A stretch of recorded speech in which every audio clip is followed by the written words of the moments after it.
But like he said, this sport has been part of my life for 25 years. He started as a professional with Liquigas back when he was 19. So 14 years of his career, and he explained in that little clip what it takes to be a professional, and now he just wants to spend time with his son Marlon. I do hope that he has a great time. I do hope that he's not going to be drunk driving again, because apart from all the fantastic words that we have for Sagan, of course, there was also incidents with him. Just a couple of months ago, he was caught rather drunk on a moped in Monaco. And yeah, that's of course something that you don't want to encourage or see. 33 seconds for these two riders. The man at the front is going to make a big transfer. He's 23, Thomas Gachinard, and he's going to transfer to Team TotalEnergies. It was a bit of a weird period, wasn't it, Brian, when TotalEnergies got both Peter Sagan and Nicky Terpstra on board, and both of them never really kind of delivered on what the team had hoped for, and now they're going back to mostly French riders again. Yeah, did Terpstra not have a bit of a problem, but health problem or something like that? No, he had a terrible, really terrible crash. I think it was 2020. Yeah. To, you know, for China, I was talking about this the other day, that when I started kind of engaging with some potential companies over there, even some riders, they class Europe as a country. They don't know anything about the Tour de France. It's it's a huge country, and there's there's a lot of money there. It's economy's pretty good. So at the end of the day, it's one of these things that if you try to globalise cycling, you're talking about, if we look at Formula One is all over the world. But I don't mean that people don't like it that it is in China.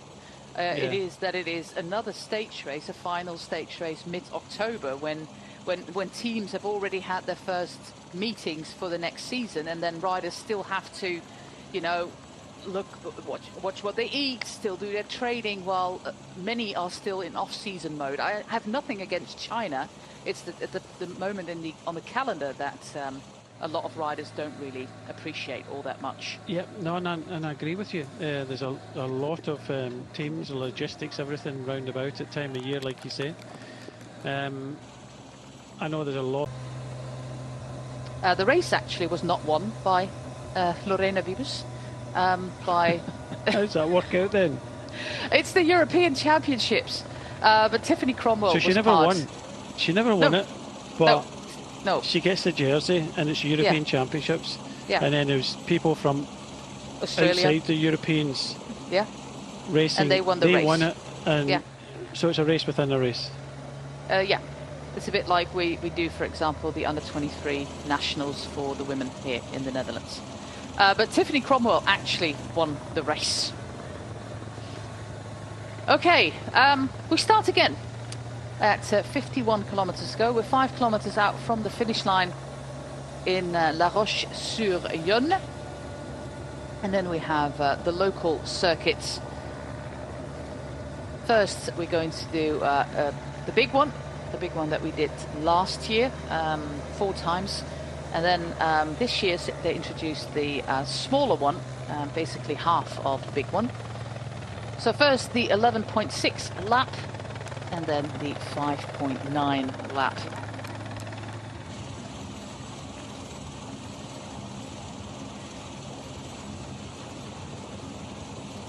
And like, throughout the race, we have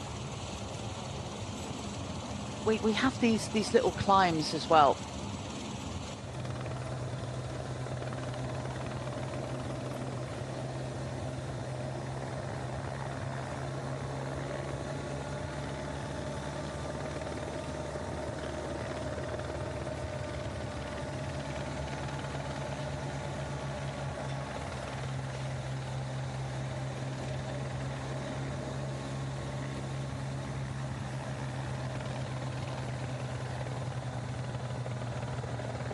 Yeah, maybe a good moment to take you through the history of the Coupe de France of this year.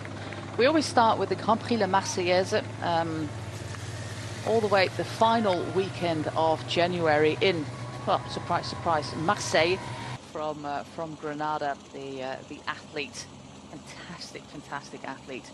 But Rhett Walters, it's good to see him in action there. He got that intern contract, didn't he, with Axel Merckx's team due to the interference of Theo Gegenhardt? Yes, indeed. I first met him, it was only a few years ago. I did a reality program for the bike channel called The Coach, and you know, I was up against Rob Hales to name, you know, to coach someone.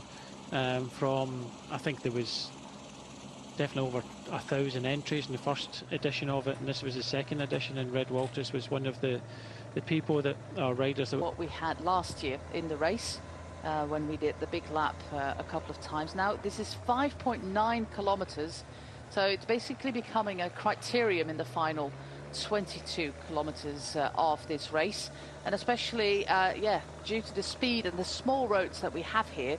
You can see that the peloton is truly elongated, and yeah, the final of the race, the final 30 minutes will be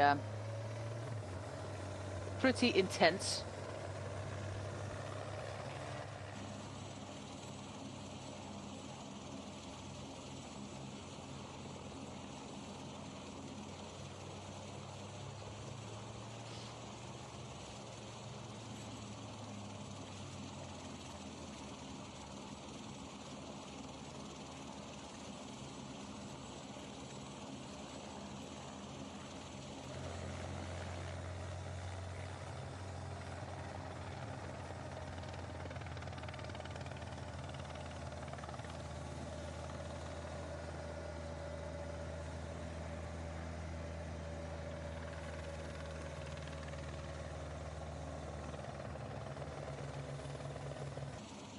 we may be touching on boring, certainly lack you know, character, and Peter Sagan was definitely a character of our sports. He's moving over to mountain biking, as we all know. We're losing a few other kind of top name riders, but you know, we like characters like Peter Sagan, and it'll be sad to miss him some of these road races. Yeah, because I was at the start of the tour earlier this year in the Basque country, and of course the Basque and the Spanish riders got a huge applause, but after that it was not the defending champion Vingegaard, it was not Wout van Aert or Mathieu van der Poel, no, it was actually Peter Sagan get the biggest applause there on the podium. I think he even did a wheelie of some sorts on the podium. Started his career when he was 19 with the Liquigas team. Today are Thomas Champion, Ilan Larmet, Delettre, Finet, Perichon and Ollie Knight, one of the Brits on the start list. Ooh, this is not what we want to see. Big crash there. Looks like it happened all the way at the end of the peloton. Let's see if we have a replay. No, it was about, yeah, in the middle. Normally you would expect that the top sprinters were ahead of this this moment.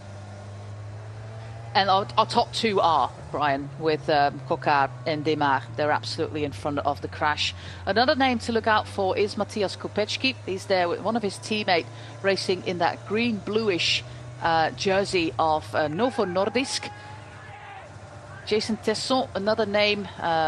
Peter Sagan, two options there for Total Energie. But yeah, we're looking at that possibly a fantastic battle yet again between Demar and Coquard. It looks that way. This is super fast from Cofidis. Now this, I doubt that second group at this pace will come back.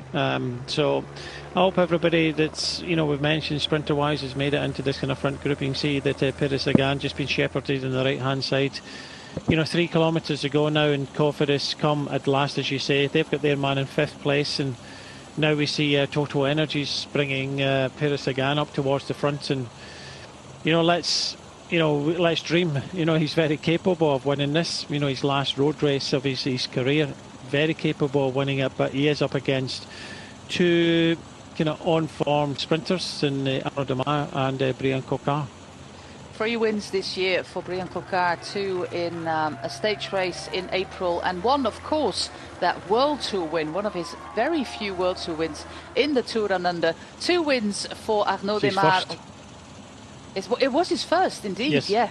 His first World Tour win. He's got 51 wins, so a big moment there for Coquard in Australia. 2 wins for Demar this year, the most recent one being the 4th of June in the Brussels Cycling Classic, and that is a pretty big race. Was a pretty good sprint as well. Very active race. We're going for a fantastic clash of 2 of France's top sprinters. Sadly, only a very small peloton here racing in the Tour de Vendee. Just 101 riders taking the start. There's so much racing going on, despite the fact it's the 1st of October. Riders are racing all around the world as we speak. We've got 4 races on today here on Eurosport GCN Plus and Discovery Plus, and this is one of them. 2 kilometers to go, full speed now with Groupama FDJ all in for Paul Penouet. Of course, it would be absolutely fantastic for the young man from Brittany if he pulls off the win. But if he gets the points, he will win the overall classification of the French National Cup. And that is worth a lot for the Groupama FDJ team. We do have Peter Sagan moving up. There's one man on his wheel, and that is Jason Tesson. I kind of expect that Sagan is going to be a lead-out man, but maybe they'll grant him this final chance of actually winning a bike race here in the Vendee, which is the home base of his team of Total Energy. For now, Arkea Samsic with full control there, with Arnaud Demar, with Donovan Grodin and Clément Rousseau, the 3 riders at the front, followed by Groupama FDJ.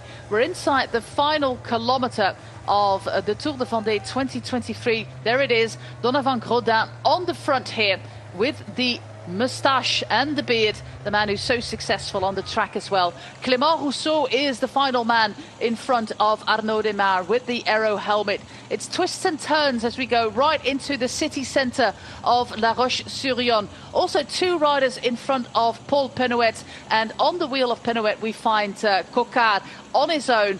A little train there with Total Energy as well, with, of course, our man with number 14, Peter Sagan, racing on the wheel of Sandy Dujardin. He's moving up now with number 14 is Peter Sagan, as the sprint is open by Bram Welter of Groupama FDJ. On his wheel we have Paul Penouet. Peter Sagan with final meters there, over his shoulder, glancing over his shoulder, and passing him now is Demar. Demar seems to be very late with his sprint right now, but we still have that gradient. He has to get past Paul Penouet. Arnaud Demar through the middle, Arnaud Demar, and it's a win by Arnaud Demar for Arkea Samsic. His 3rd of the year and the 1st for his new team. Another top 10 place for Peter Sagan, one of his many in his career, but not a win for him. The win goes to Arnaud Demar after, I must say, fantastic.